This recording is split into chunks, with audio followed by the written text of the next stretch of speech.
मोअज़्ज़ज़ सामीन, मैं मुश्ताक मतवानी, साबिक़ सदर शोबा उर्दू बाबा गुलाम शाह बादशाह यूनिवर्सिटी राजौरी जम्मू व कश्मीर आपकी खिदमत में अपना एक तहरीर करदा मज़मून असलम जमशेदपुरी का नावल धनोरा देहाती ज़िंदगी का दिलचस्प मंजरनामा के उन्वान से पेश कर रहा हूँ। मुझे उम्मीद है आप इसे गौर से सुनेंगे। मैंने इस तलख़ हकीकत को मुतअद्दिद बार तहरीरी व तकरीरी तौर पर बयान किया है कि हिंदुस्तान की यूनिवर्सिटियों और कॉलेजों में उर्दू के नाम पर दो तरह के प्रोफेसर हज़रात नज़र आते हैं। एक वो जो पढ़ने लिखने और पढ़ाने के मामले में अपना मिसाली किरदार अदा करते हैं, या जो अपनी तख्लीकी सलाहियतों की बुनियाद पे अपनी एक शनाख्त कायम कर चुके हों। ऐसे ईमानदार, बासलाहियत, मेहनती और उर्दू तहजीब के हामिल प्रोफेसरों की तादाद बहुत कलील है।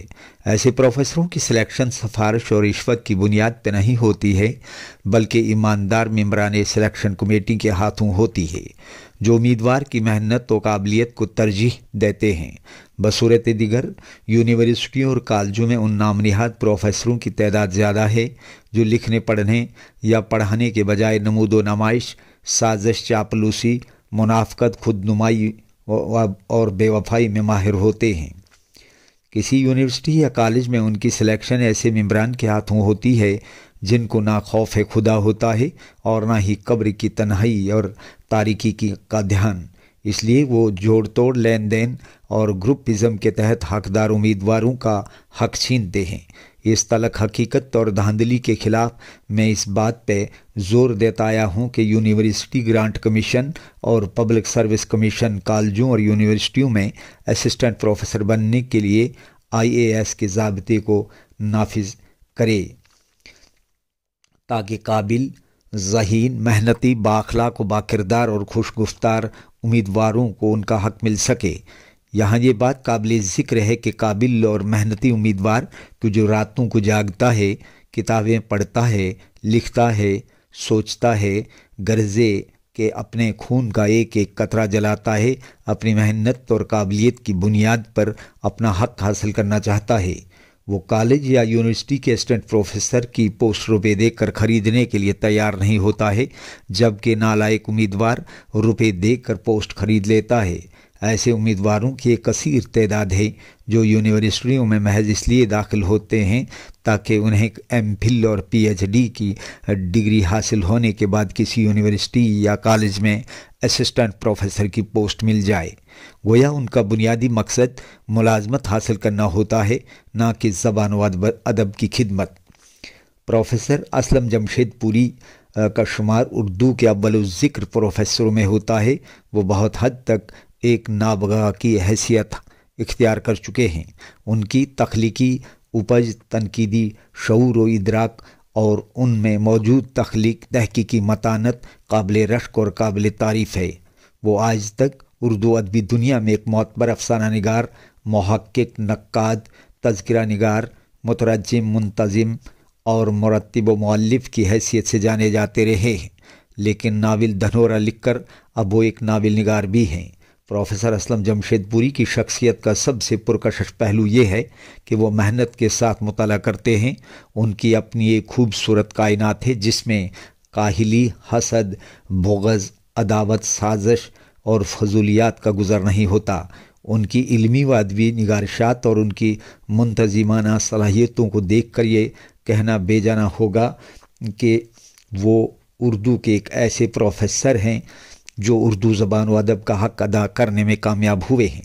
उनकी तकरीबन 3 दर्जन किताबें इस बात का बैयन सबूत हैं कि वो जहाँ एक अच्छे अफसाना निगार हैं, तो वहीं एक सुलझे हुए मुहक्किक, नक्काद, मुतरज्जिम, तज़किरा निगार और सोशल मीडिया के ज़रिए उर्दू को फ़रोग़ देने में बहुत फाल नज़र आते हैं। आज तक अपनी सरबराही में शोबा उर्दू चौधरी चरण सिंह यूनिवर्सिटी मेरठ में कई सेमिनार और नौजवान रिसर्च स्कॉलरों में तहकीकी, तनकीदी और तख्लीकी सलाहियतें पैदा करने के लिए आयूसा नाम का एक सोशल मीडियाई ग्रुप कायम कर चुके हैं, जिसके तहत वो तकरीबन 100 के करीब प्रोग्राम मुनक्कद करवा चुके हैं। शोबे से एक शशमाही रसाला हमारी आवाज़ भी शाया कराते हैं, जिसमें बड़े मेहनती मुहक्किकीन और नाकदीन के मज़ामीन शामिल किए जाते हैं। इस तरह प्रोफेसर असलम जमशेदपुरी की बहुत सी अदबी कारगुजारियाँ ये आया करती हैं कि असर हाज़र में हिंदुस्तान में उर्दू को एक जनूनी प्रोफेसर नसीब हुआ है, जिसे न सताइश की तमन्ना है और न ही सिले की परवाह। वो दिन रात उर्दू के फ़रोग़ और इसकी खिदमत में मुनहमिक रहते हैं। प्रोफेसर असलम जमशेदपुरी का नावल धनोरा का मुताला करने के दौरान मैंने ये पाया कि इसमें नावल निगार ने अपने बचपन, लड़कपन, जवानी और मुलाज़मत मिलने के तक के हालात और वाक़यात के अलावा बहुत से समाजी, सियासी, तहजीबी मसाइल और गांव धनोरा के फितरी माहौल की मुसव्वरी की है। ये नावल 2022 इसमें शाया हुआ है। गोया इस नावल में जहाँ गांव वालों के रीति रिवाज, खेत खलिहान, कच्ची सड़कें, मुश्तरका तहजीब और रवादारी का खात्मा दिखाया गया है, तो वहीं उनके अकायद और मसाइल को उन्हीं की ज़बान और लबो लहजे में इस तरह बयान किया गया है कि कारी ये महसूस करने लगता है कि जैसे वो धनोरा गांव के सीधे सादे लोगों के जज्बात और एहसासात और उनकी मसाइब आमेज़ या जफाकश ज़िंदगी को अपनी आंखों से देख रहा है। असल में धनोरा के तनाजुर में हिंदुस्तान की दही ज़िंदगी के कई मनाजर घूम जाते हैं। माना कि ये नावल इब्तदा से इख्तिताम तक किसी खास मरकज़ी किरदार के सहारे आगे नहीं बढ़ता, लेकिन फिर भी कुछ ज़िमनी किरदार ऐसे नज़र आते हैं जिनकी बातचीत और सोच व फ़िक्र से कारी ज़हनी हज़ हासिल करता है। मैं अगर यहाँ ये लिखूँ कि असलम जमशेदपुरी का नावल धनोरा अपने बयान और बयाने के एतबार से आलमी गाँव को अपने अंदर समेटे हुए है, तो शायद बेजाना होगा, क्योंकि इंटरनेट के इस दौर में तकरीबन दुनिया के बहुत से गाँव के मसाइल और हालात वाक़यात और माहौलियाती ज़िंदगी धनोरा गाँव ही की तरह नज़र आती है। प्रोफेसर क़ुद्दूस जावेद 21वीं सदी के मादूदे चंद अहम नाक़दीन में शुमार होते हैं। उन्होंने असलम जमशेदपुरी के नावल धनोरा पर आलिमाना राय कायम करते हुए एक जगह लिखा है, कोड। असलम जमशेदपुरी ज़मीन, ज़िंदगी और ज़माना से जुड़े रहने वाले एक इंतहाई फ़आल, निडर और इख्तरा पसंद फ़िक्शन निगार और फ़िक्शन के नक्काद हैं। इसलिए उनका ये नावल धनोरा भी उर्दू नावल के तारीख़ी तसलसल में एक नया मोड़, एक तकनीकी इज्तिहाद का हुक्म रखता है। इस नावल का मरकज़ी किरदार और महबर चूँकि धनोरा गाँव है, इसलिए पूरे नावल में उस कदीम पसमानदा गाँव में सांझी तहजीब और रसूम और रिवाज की खुशबू भी फैली हुई महसूस होती है। खेती बाड़ी, शादी ब्याह, जीवन मरण, तालीम व तरबियत, वेद, हकीम मर्दों के खासाइस और देहाती मासूम औरतों के रीति रिवाज वगैरह असलम जमशेदपुरी ने धनोरा में जिस तरफ फितरी, लिसानी असालत, इमला, तलफ़ुज़ और लबो लहजे के साथ पेश किया है, वो कोलाज नाबिल मिजाज के आइन मुताबिक है, अनकोड। फिक्शन से दिलचस्पी रखने वाले हजरात इस बात से वाकिफ़ हैं कि नावल के फ़नी लवाजिमात या अज्ज़ाए तरकीबी में किस्सा, प्लाट, किरदार निगारी, मकालमा निगारी, मंजर निगारी और नुक्ता नज़र नहायत अहमियत के हामिल हैं। इन अज्ज़ाए तरकीबी को आहसन तौर पर बरतने का नाम फनकारी है। एक नावल निगार जब तख्लीकी अमल के दौरान इन तमाम अज्ज़ाए तरकीबी को मलहुज़े नज़र रखते हुए कोई नावल लिखता है, तो फ़नी एतबार से उसमें ना तो झूल रहता है और ना गैर ज़रूरी मवाद दाखिल होता है। प्रोफेसर असलम जमशेदपुरी ने अपने नावल धनोरा में इस बात का किसी हद तक ख्याल रखा है। हाँ, उन्होंने गांव धनोरा को मरकज़ी किरदार के तौर पर यूँ पेश किया है कि गांव का माहौल, मंजर और वहाँ की पूरी बुबास और लोगों का रहन सहन, तहजीब व तमद्दन और मसाइल व वसाइल की पूरी जानकारी कारी को हासिल होने लगती है। इस एतबार से मज़कूरा नावल में देहाती ज़िंदगी के कई दिलचस्प नमूने हमारे सामने आते हैं। आइए इस नावल में मौजूद चंद समाजी, तहजीबी व तमदनी, लिसानी और माहौलियाती मनाजर पे गौर व फिक्र करते चलें। कोड। एक बार का जिक्र है, सदीक अली की बड़ी बेटी जो खोरजा के देहात कंवार सी नामी गाँव में ब्याही गई थी। ससुराल से आए दिन शिकायतें आती कि बेटी को परेशान करते हैं। दरअसल कंवारसी वाले बहुत ही गैर मुहज़्ज़िब और जाहिल किस्म के लोग थे। बात बे बात लड़की को गाली गुफ्तार करते, मारपीट से भी गुरेज नहीं करते। लड़का कई बार अपनी चारपाई के पाये के नीचे लड़की का हाथ रखवाता और खुद चारपाई पर आराम से सो जाता। पूरी रात लड़की कराहती रहती। इस सब के बावजूद लड़कियां अपने मैके की इज्जत की खातिर हरफ शिकायत ज़बान पर नहीं लाती हैं और शौहर की खिदमत को अपना फ़र्ज समझती हैं। अनकोड मज़कूरा नाबिल से माखूज़ इस इक़्तिबास में औरत ज़ात के साथ जो गैर इंसानी रवैया बयान किया गया है वो देहाती लोगों की नाकफांदगी और गैर मुहज़्ज़िब होने का सबूत फराहम करता है। गांव देहातों में आज भी औरतें शौहर को मिजाजी खुदा समझती हैं। बहरहाल इस बयान में दिल को दुखी करने वाला मंज़र हमारे सामने आता है।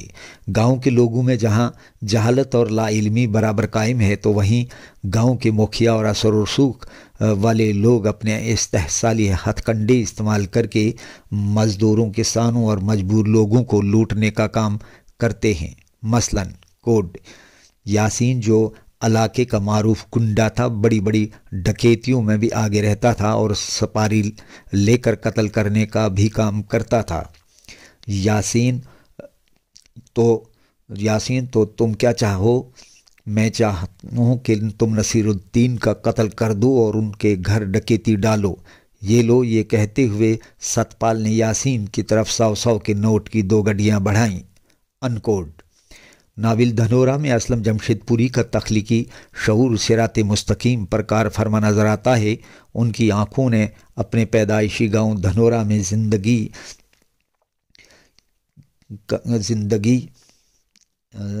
का हर एक मौसम देखा है। एक कैमरामैन की तरह उन्होंने गांव के खेत, शजर व हजर और लोगों के ज़ाहिरी व दाखिली हालात व कैफियत और उनके जीने मरने के तौर तरीक़ों को न सिर्फ देखा है बल्कि दिल से महसूस भी किया है। होना क्या चाहिए और हो क्या रहा है, माशरती खराबियाँ कब और किन हालात में जन्म लेती हैं, देहाती और शहरी ज़िंदगी में क्या तफावत होता है, इन तमाम पहलुओं पर उन्होंने मुबल्लिगाना राय कायम नहीं की है, बल्कि वो एक मनाजिर की हैसियत से काम करते चले जाते हैं और कारी हालात व वाक़यात की वक़ू पज़ीरी से खुद नताइज अख़ज़ करता चला जाता है। असलम जमशेदपुरी का ये नाविल एक ऐसे गाँव की कहानी है जिसमें गाँव के मुख्तलिफ़ तबक़ात और उनके तज़ादात, अलग अलग सोच और फ़िक्र के हामिल किरदार अच्छे बुरे आमाल के साथ पसे पर्दा चले जाते हैं। नाविल निगार ने गाँव वालों के मकालमे और मनाज़िर को बड़ी हुनरमंदी के साथ बयान किया है और पुरलुत्फ़ बात यह है कि कारी उन किरदारों की बातचीत और उनकी हरकत व सकनात में इस तरह खो जाता है कि मज़कूरा नाविल उसकी दिलचस्पी का बाइस बन जाता है। नाविल धनोरा में एक किरदार तरखा सिंह का है। उसके घर पर रात में लोगों की दावत का इंतज़ाम किया जाता है तो पड़ोस की ख़वातीन भी तरखा सिंह के घर आकर घर वालों का हाथ बटाती हैं। घर के आंगन को साफ़ किया जाता है, कतार बनाकर सब के आगे पत्तल रखे जाते हैं, फिर मिट्टी का सकोरा रखा जाता है जिसमें बाद में खीर और पूरियाँ परोसी जाती हैं। इसके बाद आलू और काशी फल की सब्ज़ियाँ पत्तल में दी जाती हैं। इस तरह जब खाने की सब चीज़ें लोगों तक पहुंच जाती हैं तो खाने का ऐलान किया जाता है। तब सभी लोग खाना शुरू करते हैं। इस खान पान की मंजर निगारी नाविल निगार ने इन अल्फाज में की है। कोड आंगन जो कि एक दिन पहले ही लीप दिया था, सब कतार बनाकर बैठ गए। सबसे पहले पत्तल वाला आया जो सब के आगे पत्तल की पत्तल रखता चला गया। उसके पीछे एक सकोरे वाला आया और एक एक सकोरा सब के सामने रखता चला गया। बाद में खीर की बाल्टी लिए चमचों से खीर उतारी जाने लगी। इसके बाद पूरियों के टोकरे लिए लोग हाजिर थे। फिर बाल्टियों में